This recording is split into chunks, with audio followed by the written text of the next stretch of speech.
After 80 years, our vision remains strong. To be the place to work, the neighbor to have, and the company to own. We found and produced natural gas and oil during energy crises. We've made our deliveries during world wars and Cold Wars. We've been there for the communities. We've been there for each other.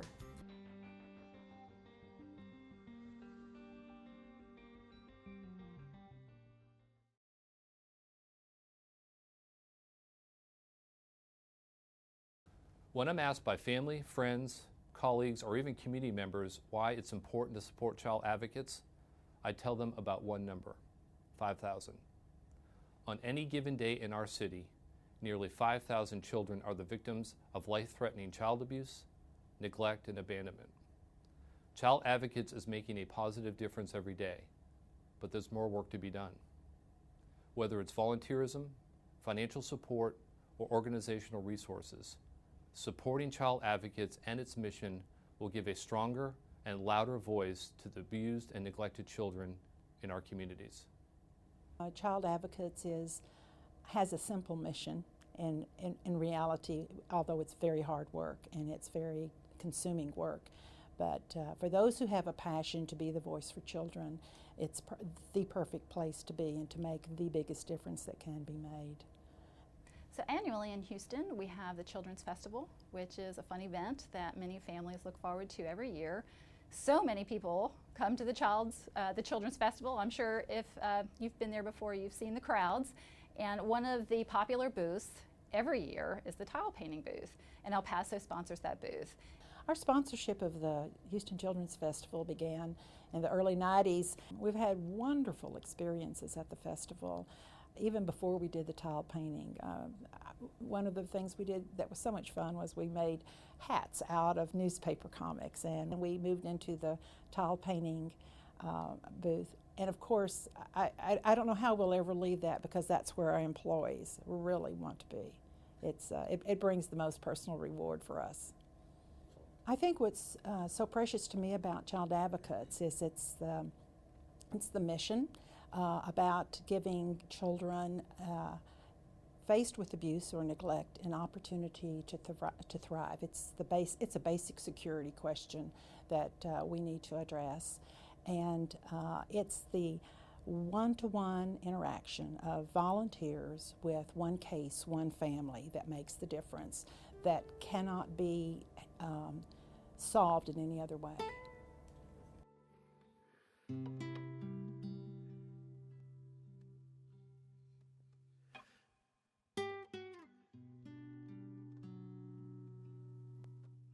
It was a school day, and when we got out of school, we'd go to our babysitter's house, which was at an apartment complex. And that day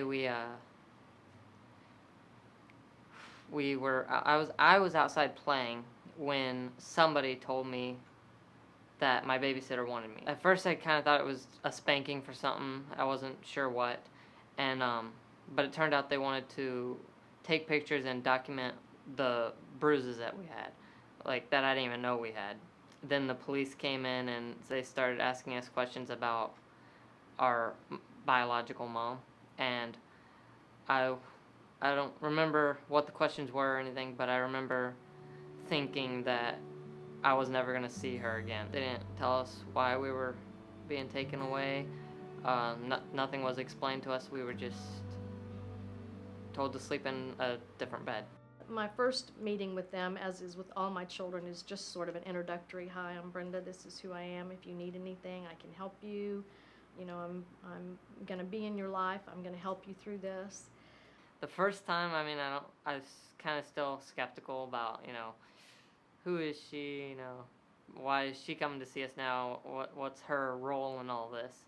She explained more of what was going on, and because I didn't understand, why we were taken or why we were in this place. Our caseworker, Peggy, came and told us that we were going to go to a placement.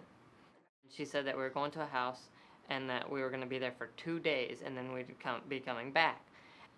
Then, after the 2 days or whatever, we told our caseworker we did not want to leave.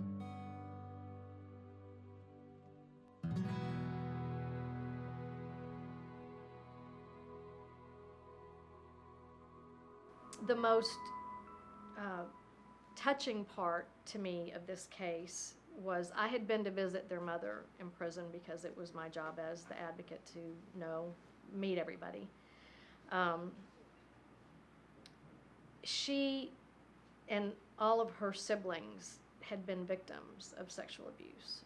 That was part of the reason why we couldn't put them back into anybody else's home. At the final hearing, she was permitted to be there because she still had her rights, and she had an attorney present, and I was allowed to speak to her for 5 minutes. And I asked her, I implored her,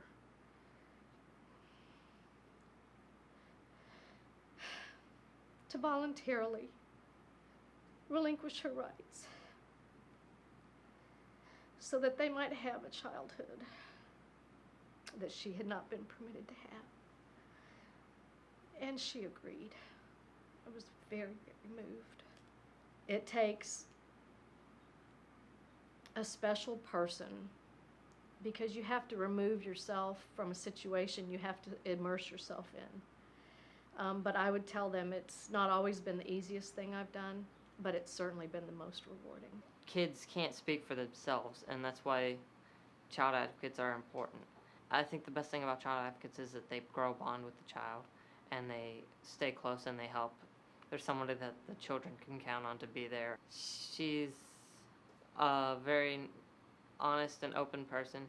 She told us the truth from the beginning and told us what she knew. She's been there even after she was taken off our case, and that shows that she truly cares. He has grown into a very respectable, lovable, kind-hearted, loyal, trustworthy, happy young man.